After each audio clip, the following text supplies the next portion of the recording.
sisters, my name is Blue, and today we're lost in Pesterquest again, because I'm dizzy. But, Monday we'll be finishing epilogue, meet epilogue, and then Wednesday will be Morgan in the Shadow. Anyways, on with it. Volume 5, Route 1. What? Oh. So it's like, it's like Friendsim again, with the different routes and the different volumes. Huh. Okay. Volume 5, Route 1. People like us. Confident that your new friends are safely sleeping off a rowdy night full of snacks, video games, and taxidermy, you turn your dots to dreams. Jade's dreams. That fascinating, shining place that feels familiar the way a dream does. Prospect feels like the place you should be right now. You've got a brand new zap sense, and it hasn't failed you so far. It's allowed you to befriend several emotionally volatile teens in precarious home situations. These powers won't let you down. So, you zap to the dream world. Turns out you can fly here, rad. You drift around for a little bit, admiring the glittering towers, waving lazily to all the various dream NPCs, until you come upon a dome with an open window. Inside, a troll boy with nubby horns and a silly outfit lies curled up in his dream bed, sleeping soundly. Aw, he looks so peaceful. You imagine this is a very peaceful troll boy. MC, I want to get your hopes up. Oh, did I skip dialogue? Hold up. Perhaps it should strike you as strange that you immediately know what this alien's race is, but nah, you don't have time for that. You do have time for that. You do have time for that. Fucking remember your friends!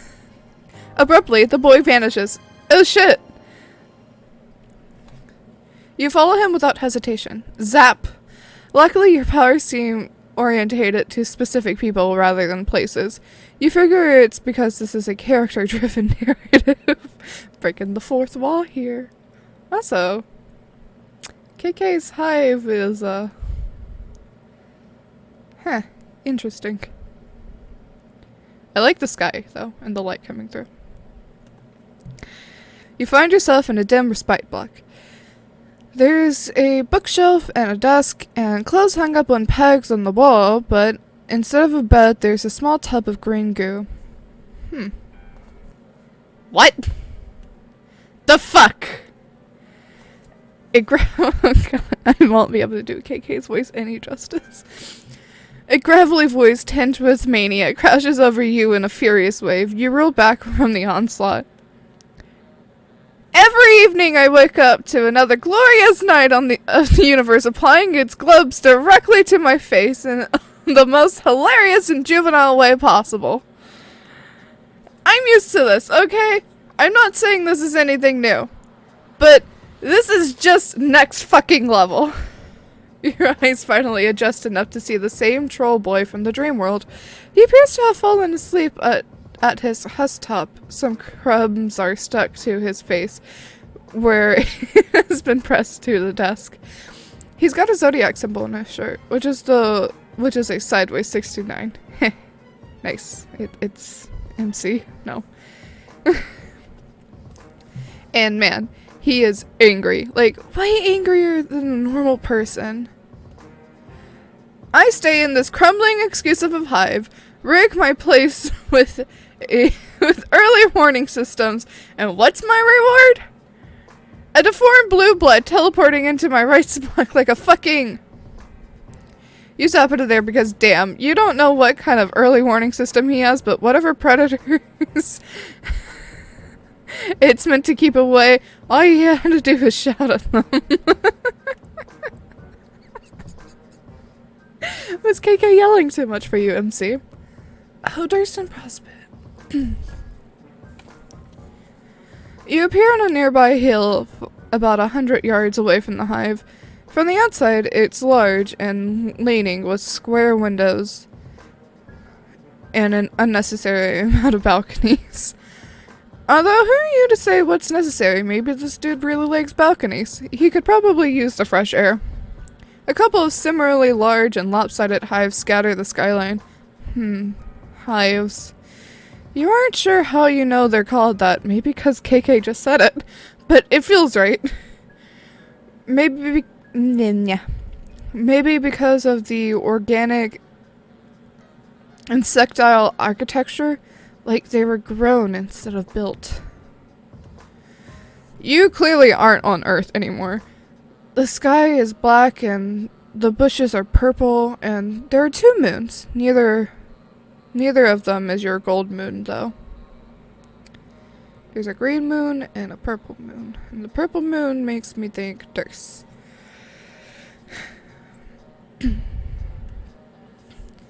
You think maybe you should be freaked out by this strange alien land, but nah. You're a seasoned friend adventurer by now. Besides, you like it here. It's comfortable. And this is a pretty good hill. You sit for a while thinking about this hill and this universe and your place in it until the sun starts to crest over the distant horizon. Oh no. Hey, idiot! The Troy boy is leaning out of his front door. You're sitting on the ground waiting for sunrise, so you're either a Jadeblood or a moron. And I know the only Jadeblood who lives outside the caverns, and she's a lot better looking than you. So what the hell? Who are you? You're not a troll. There's a substantial gap of grassy hill between the two of you, but you can hear him just fine. He has a talent for projection. You stand up and brush the dirt off your ass. He seems a bit less angry now. Let's zap right over because I don't feel like getting a 3rd degree sunburn. Maybe even more considering how vicious the sun is on Alternia. I almost said Altea. This is not Voltron.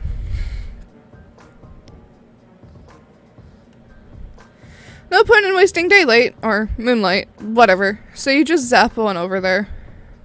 Holy fuck! Did he cut us? He cut us. In a flash of gray and the gleam of metal, bright, shocking pain opens up in the middle of you.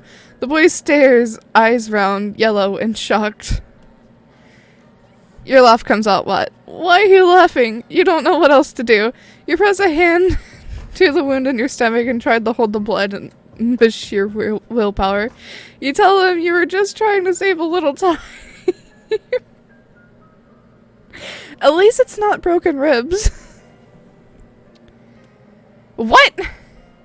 The boy stares down at the weapon in his hand, a viciously hooked blade that he pulled seemingly out of nowhere. A scythe? No, a sickle. Is this kid a communist? Did communists actually use sickles? Or were they just sickle themed?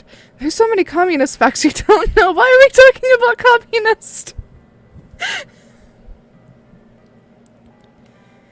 The boy continues to stare at his sickle, then he stares at your fingers. He looks back and forth. His sickle, your fingers, his sickle, your fingers. Well, miraculously, the blood on the sickle, and your fingers. He's gaping at the crimson splashes like he's never seen blood before. His mouth moves, but no sound comes out. He hunches over himself like he is the one who's been gutted. You aren't sure what he does after that because suddenly you're on your back and all you can see is the sky. Game over.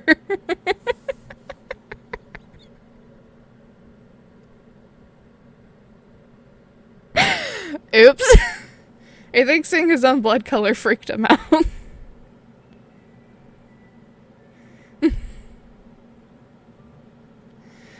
Alright, let's try again. Take your sweet time.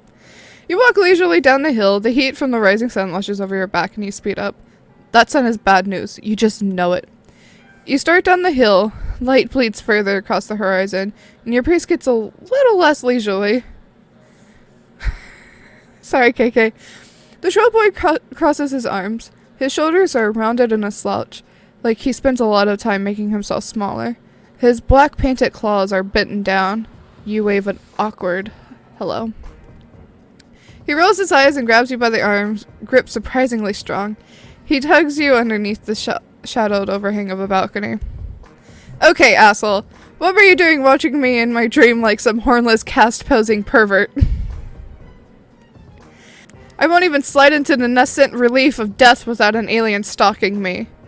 Did one of my friends put you up to this? Was it Solix? Everyone's favorite pastime. Make Karkat's life even more of a constant, effervescent shit show. You tell him, Karkat, that it's not like that. You don't even know anyone named Solix. And you didn't mean to be creepy. You just found him. Liked how he looked. Decided to follow him home. You fucking stalker.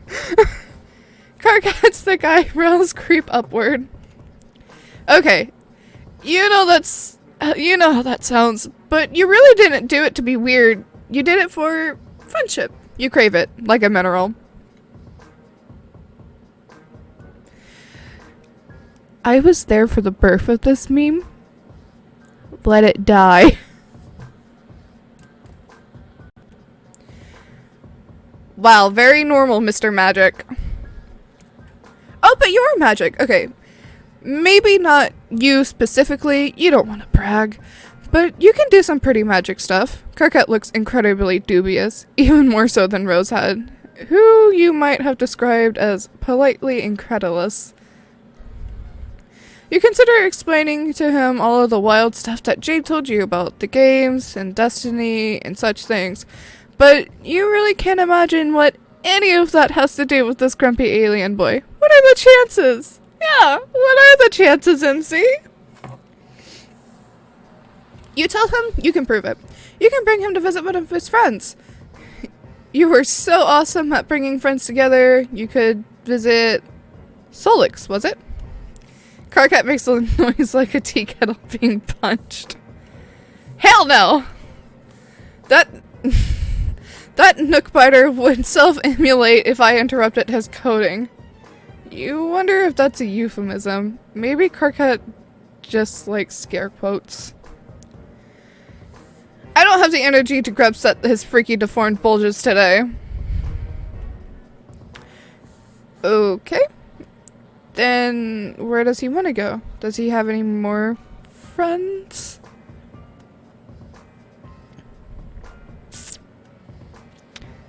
I wouldn't call him a friend exactly. More like an endless burden I've been cursed with by the slithering eldritch god of the outer reaches. If I didn't occasionally check up on him, he's spaced out so far he hit a hard vacuum. How do we do this? You're not actually quite sure, but you don't want to backpedal and suggest that to this cool, angry troll boy that you don't know what you're doing. Do I just... His hand kind of hovers near his ears. Hold on. You could hold hands, but you don't want to be too forward. You could also just hold him under the armpits. Just hold his hand, MC. Hold KK's hand. It's not that hard. It's just hand holding.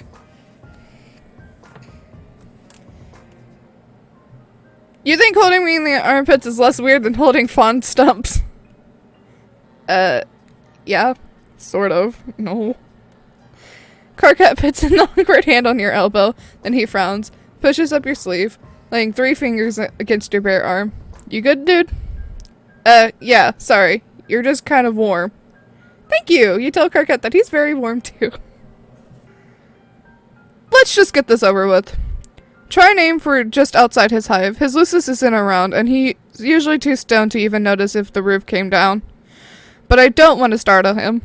Cool, here goes.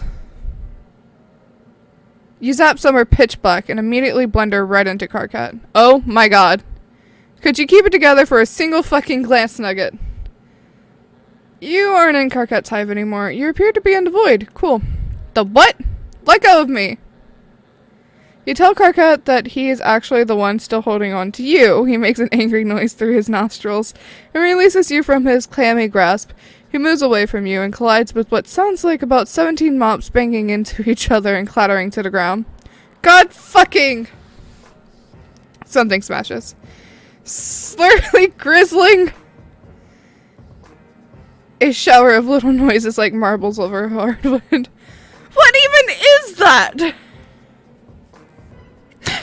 A light finally pops on above you. You appear to be in an alien broom closet with, like, alien cleaning supplies, you guess? One of the bottles just has clean written on it in permanent marker. You ask Karkat if he meant to transport the two of you into a closet. A bucket rattles as he kicks it. He yelps and jumps backwards onto your foot. What the fuck? Makara, you bottom-feeding asshole! Your personal habits are almost as disgusting as your pan-rotting purple words. Why is your paling equipment mixed in with your scrub poles? Did you figure nobody would notice? Surprise, Nooksucker, I noticed! I can hear my mic peaking, and I don't know if it's just on my end, or that's gonna be the video. I hope it's just on my end. Karkat breaks off, and after a moment you realize why. Heavy footsteps shuffle closer. Someone has heard the absolute rumpus tantrum that Karkat's kicking up. Oh, hey, hold up, my brother. I'm hearing something in the scrub cubby. Some squeak beast. What's all got itself trapped? The door opens a crack. Karkat grabs your arm again. Oh fuck. A shadow looms on the wall. Wild hair and tall horns. Oh fuck me. Karkat squeezes your arm so hard it hurts. Oh fuck, oh fuck, oh fuck, oh fuck, oh fuck. The door opens a little wider, and you feel wetness on your arm where Karkat's claws have drawn blood. The door creaks and you panic. Oh. You both crash down on the floor together in Karkat's respite block. Karkat's little horn jabs you in the side. What the fuck was that for? Why did you do that? Because Karkat was freaking the fuck out and the two of you were in danger? And there was some menacing asshole saying creepy stuff outside the closet door. That's a complete mischaracterization of the scenario, and I'm totally disgusted you even bring it up. Karkat, you made us bleed. What the fuck were we supposed to do? It's not a mischaracterization. He was totally losing it. Look, he was clinging onto you so hard he even drew blood. You showed him your clawed up arm. Oh no. Karkat's reaction is immediate and overblown, which you were beginning to gather isn't out of character for him. He starts vigorously examining himself. He appears to be checking for injuries. No, you insist. He's not the one bleeding. You are. He's so covered up in jeans and sweater that you have no idea how he'd even get a cut in the first place. Wait, this is your blood? Yeah? What's the big deal besides the fact that he totally just scratched the shit out of you? You're willing to let it slide though, for friendship reasons. You figure this might just be the way he greets people? Honestly, it's kind of fucked up. Maybe you should just leave. Wait, what? Now you're just going to sap the fuck out of here like nothing happened? You can't go out there. It isn't safe. Not for people like... Karkat pulls himself warily onto his feet.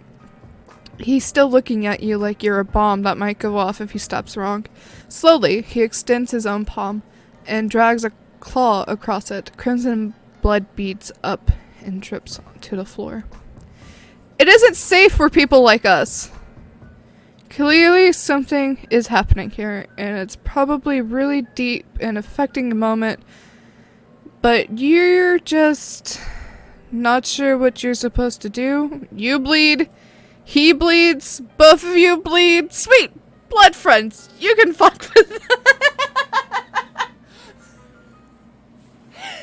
Oh, MC. How did you get a cerulean hoodie? Did you bag yourself a high blood morale? Now that you've established that the two of you do indeed both have blood, Karkat appears to have warmed up to you a lot. He even offers you something called grub juice, which you're pretty sure is just Coke, except not as sweet. It's almost a little salty. You take tiny polite sips and then pour it into a dead plant as soon as Karkat turns his back. You tell him that you aren't actually sure where you got this sweatshirt. You were just wearing it when you woke up. You don't even remember where that was.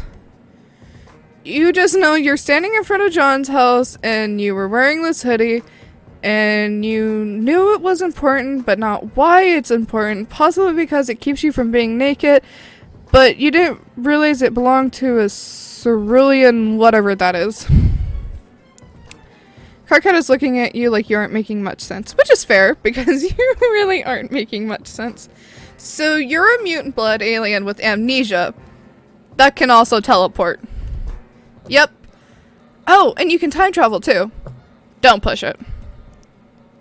Karkat sits down on his desk and hits the spacebar with his keyboard. We could probably figure out whose cast sign that is. Well, not us specifically, unless you've got some incredibly unlikely, well-horned Hustop guild. You've got no Hustop guild. Horned or otherwise. Honed or otherwise. There's no R in that, Elliot. Yeah, I'm not fucking surprised. Here, just give me a second. Don't break any of my shit. You glance around the room, keeping your arms behind your back so as to make absolutely sure you don't break any of his shit. His room is surprisingly tidy for someone as scattered as Karkat, mostly just weapons and movie posters. I forgot that, troll movie titles are literally the description of the movie. It all has the air of someone who doesn't plan to live in a place very long. It feels temporary. Karkat is typing furiously with his mouth pulled into a little frown. That's his default, it appears. Every so often, though, he'll throw glances up to the cuts on your arm. He really is hung up on your blood. Good news, Captor. Tonight is your lucky night. Finally, you get a chance to put your money where your dribbling snaggletooth flap is. I need you to do something for me. KK, if this is more whining about the team leader, I don't want to hear it. You just don't have the qualities necessary for this sort of scenario. And if you're just here to start some sort of slap fight for wigglers, then you should probably go fuck yourself, because I've got actual work I need to do tonight. Ha ha ha, oh my god. Who gives a fuck about a game Maradia dug out of a hole in the ground? And what actual work? Like I even believe that for a second. You mean the actual work of touching yourself while sobbing into your Rakupaku? Yes, hilarious, but can we skip the foreplay for just once in our lives? All that's going to happen is you saying something you regret, then crypt typing over whether or not we're still friends. Okay, first of all, fuck you. I don't have time for any of your pathetic burns dunking me into a carton of weak sauce. There's actual real serious shit going down. Well, now we've wasted like 2 minutes telling each other how busy we are. What the fuck do you want? I need you to check something in the Imperial database for me. Cast records. I want you to do it without asking me why I need it. Deal?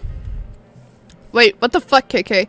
Absolutely no deal. You didn't even try to make a deal. You just told me to do something incredibly illegal and dangerous. Why do you need cast records? Do you think ancestors are bullshit? Ancestors are bullshit. Fake night dream nonsense for kids who hate themselves and want to experience a connection to something better than they are. Face the facts, bulgeweeds. There is no way any of us are descend from anyone that matters. I'll know, KK. Then why the hell do you want me to risk getting killed for a record if it's a bunch of bullshit that doesn't matter? I might have a death wish, but I'm not suicidal. So either tell me what crawled up your nook and laid eggs in there, or let me get back to work.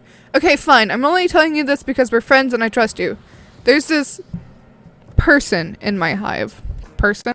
Yeah, they aren't troll, but they aren't a drone either.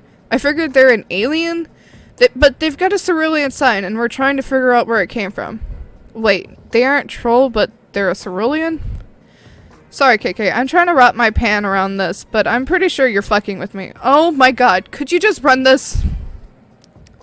Give me a second. Okay, nobody had to sign our cast name in a while. Ask your new alien friend if they know the name. Adolov.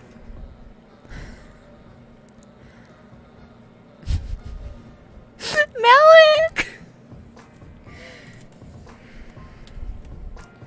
Hey, do you know... Oh, what the fuck? You stepped back from where you were reading over Karkat's shoulder. You couldn't resist. He was just getting so heated and mad, banging on the keyboard, making little growly noises. You think you can just... Karkat goes absolutely silent. He's rigid.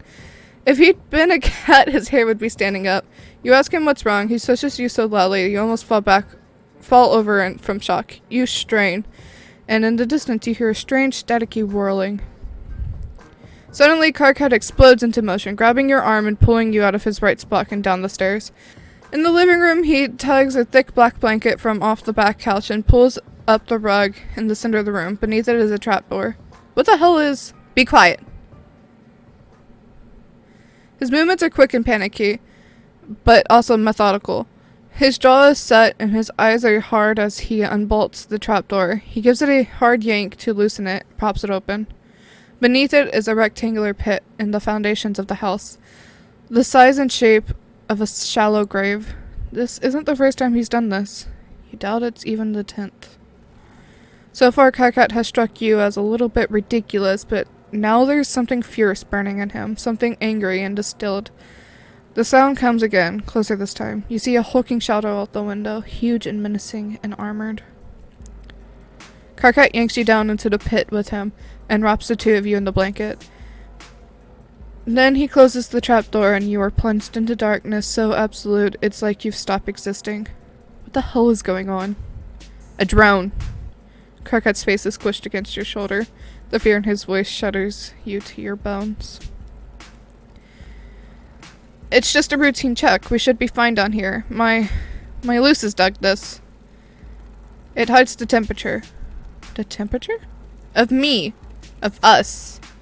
Of our mutation. You don't understand, but that doesn't stop you from being afraid. Impossibly heavy footsteps land on the floor above you. Karkat trembles. God, you have to do something. We're gonna save and wait it out. I feel like waiting it out isn't the right option, but we're gonna wait it out. We'll be fine. Karkat mutters to himself again and again. We'll be fine, we'll be fine. This always works. There's no reason to... Oof. A rusty grating screech as the trapdoor is wrenched off its hinges. Light pours in. Two metal hands reach into a hole and plug you both out. Karkat wriggles and bites like a cat, trying to get free. You don't have the chance. The drone tosses you bodily out of the way. Your head hits the wall and everything is a little strange and streaky after that. When you come back to yourself, you're outside in the blazing morning heat with Karkat crouched over you. Did the two of you escape? Yeah. His house is hollow. There's crimson blood smeared on his sweater and up to his chin. You realize it must have come from the reopened cuts in your arm. Karkat must have carried you out of the hive. The hive.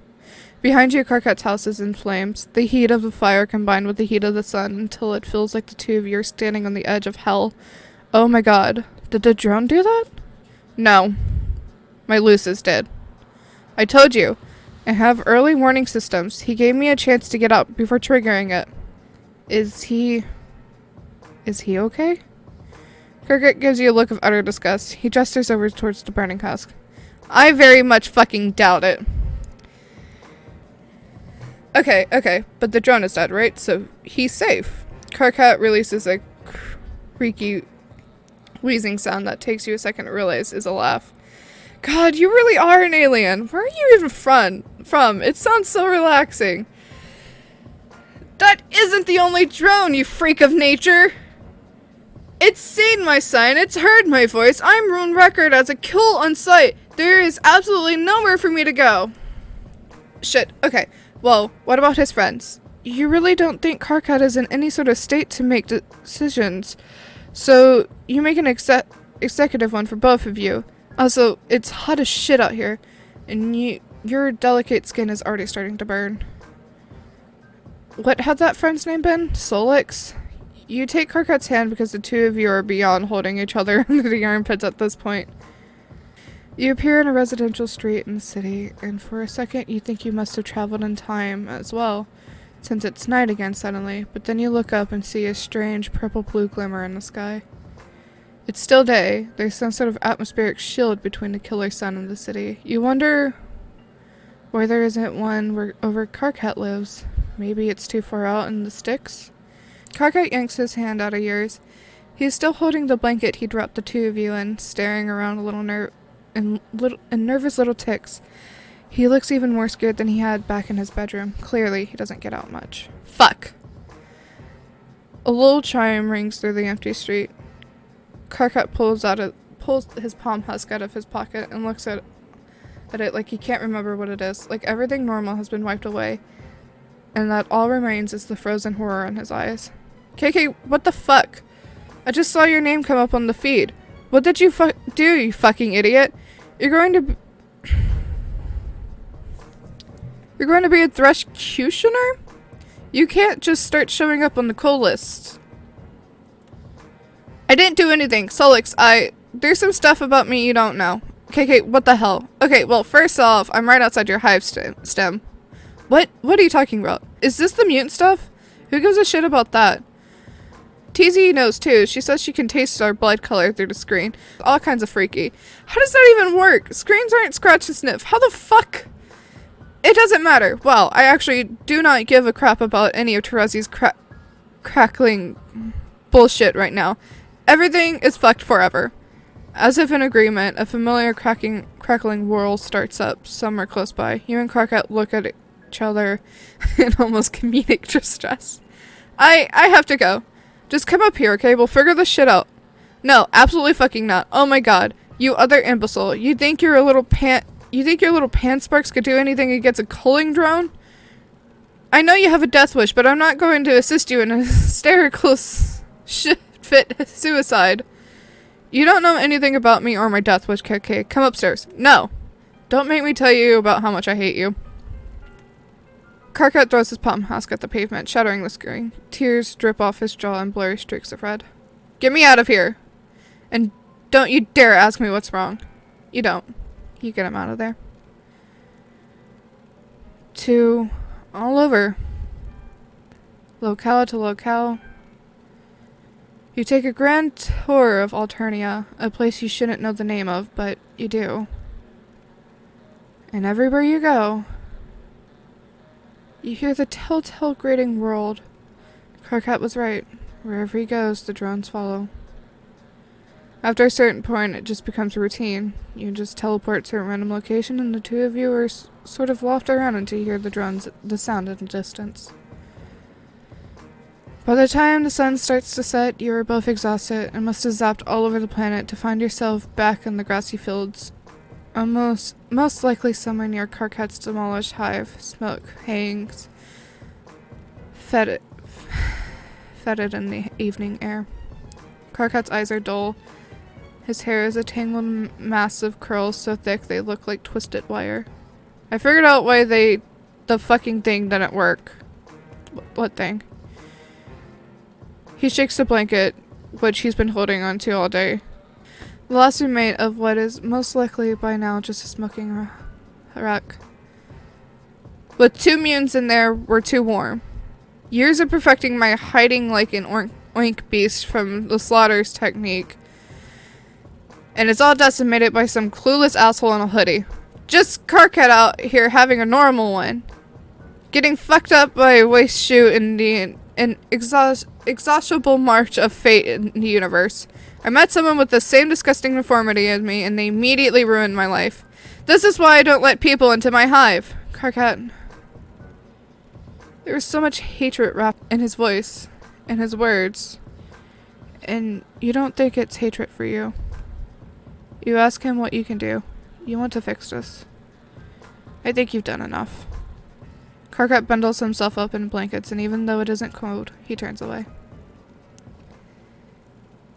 Oh, I like this screen.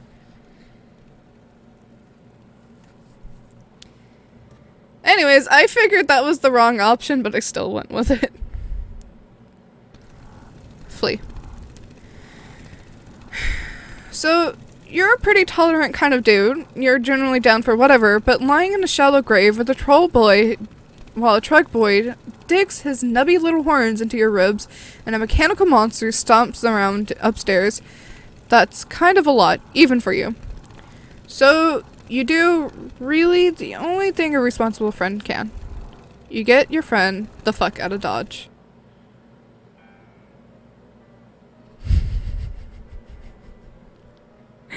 Why are we at Dave's place? And how was John at Dave's place? It was really cool of Jade to have us all over.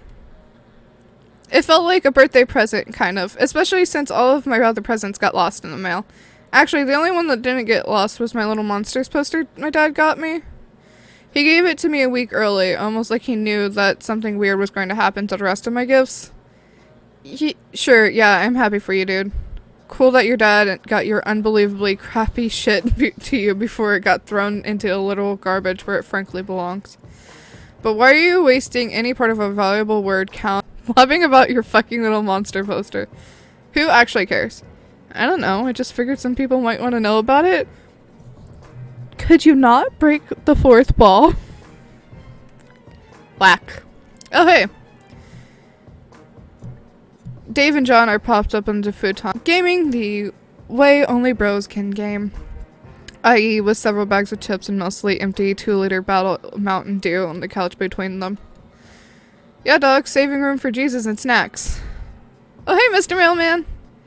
You wave a hello and try to catch your breath. You're a little unbalanced from the brutal shift between being buried alive to a chill Texas day with just a couple of guys being dudes. Wait. How'd they even get back from Jade's? Oh, right. Turns out her dog can teleport. Wild, right? Who knew? I don't think Beck can time travel, though. So don't worry. You aren't going to be out of a job or anything. And I'm probably going to ask you to zap me back to my place before my dad realizes I've been gone this long. I don't think he'll call the cops on you, but I just want to be on the safe side. By the way, who the fuck is that? And is he, like, okay? Oh, yeah, Carcat. He's currently curled up on the ground with a blanket still wrapped around him. He's breathing very heavily and sort of clutching at the carpet. You lean down to make sure he's cool, without telling Dave and John that he's an alien from another planet. You'd figured you bring him here since shit got a little too hot back on alien land. Oh, dope, I guess. Hey, dude. Wait, he's an alien? Like, a real alien? Yeah, John, Jesus Christ, look, he's got little horns. Of all the places you could have gone, you come here? I think the most logical place to go would have been Jade's. Yeah, I can see that, but come on. Aliens? Oh, so this is where you draw the line. Our friend living alone on an island with nothing but her magical dog and taxidermied grandpa who she stuffed herself. Isn't where you draw it. A teleporting fake mailman in a hoodie who just wants to be bros isn't where you draw it. I guess you have a point. All of that stuff just feels so normal now. So I guess in theory you could bring us to visit this alien planet. Maybe. Not that that's anything I'd actually want to do. The place is probably stank as fuck. You'd never catch me in space. Space ain't the place. Oh damn, write that down. Guys, this is not the time. You love a good straighter freestyle any day of the week, but this isn't Dave's route, so you return your focus back to... Holy fuck, where did he go? Oh yeah, the little dude just scurried out the door. Probably should have mentioned that. God damn it, you just brought Cockot to Earth and you've already lost him. Some friend you are. You zap down to the ground floor of the apartment building. Nothing. You zap to the stairwell and look up. Nothing. No little alien boy with a blanket. Shit. Damn it. Remembering the time you met Dave, you zap up to the roof. You find Carcat standing silhouetted against a turgid Texas sky. Shimmers of heat haze making him look strangely artificial. He's shading his eyes and staring at the sun. Hey dude, don't do that. You're gonna hurt yourself. Oh, wow, thank you so much for the advice. I'm way too stupid to know not to look directly into a burning ball of fire. The pain is intense and searing, but I'm just a dumb fucking animal. KK, we tell you don't out of concern, not because we think you're stupid. By the way, the sun is pathetic. Well, this is another planet and another sun. Yes, thank you! He drops his hands and turns back to you. There are still cobwebs in his hair from the crawl space. Is this where you're from? You think so? Maybe. You don't remember very much about yourself. But you seem to know much more about Earth than you do about Alternia. You don't remember very much about that place at all. Oh, except that it's called Alternia, apparently. This all feels, I don't know, wrong? Or just really fucking weird. You zapped in, dragged me out of my hive to an alien planet where the sun isn't hot enough to burn. Well, it's definitely hot enough to burn. It just takes a little longer. Shut up, I wasn't finished. Before you showed up, Solix was telling me about this game that one of his friends found. We were all supposed to play it together, and I don't know. Some stuff would have happened. I don't know why it feels like that matters. It just feels... It's hard to describe. Flattened out. Yeah, I feel you. You and Carcat both jump. Dave has ninja'd up the stairs and leaning casually against the brick wall. Shit, how long has he been standing there? And where's John? Oh, he just disappeared. Wait, what? Yeah, this weird swirling void wormhole just opened up in the TV and sucked him right in. What? LOL, I'm fucking with you. John's in the bathroom. But I had you for a second, didn't I? Absolutely sounds like something that could happen these past couple of days. Huh, yeah, hilarious. He sure got you. Also, you're pretty sure that the scene moved up here so you could talk to Carcat without Dave coming in and making all this about him again. Dave adjusts his shades. Man, that is an extremely weird thing to say. But yeah, horny dude. I mean, guy with horns. Are you talking to me? Well, we're all supposed to play a game too. Together, as a group or some shit. Right, Jay told you about the game. A game that was supposed to change everything. It's that sort of shit that makes me get this feeling you know more about what's going on than you're telling us. You don't! You swear you don't! You have no idea why any of this is happening, or maybe not happening? It's just, there's some stuff that you seem to know, but not until you absolutely have to. You're just sure that it's very important that you brought Carcat here. Why? How the fuck do I have anything to do with these hornless freaks? Standing right here, bro. My god. But yeah, that's a pretty good point now that I think about it. You said it's important for you to bring him here, like here specifically, to my apartment. Yeah, why? You weren't... Sure. You have this intense feeling that it's imperative that the two of them are friends. Alright. Weird, but alright. Great dude, you ever play Tony Hawk? How Dave makes friends.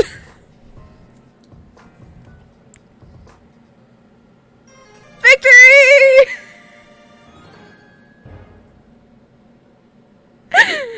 Jesus fuck.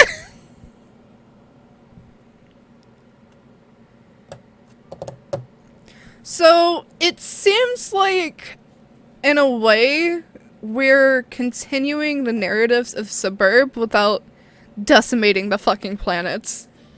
Which is fine, I guess.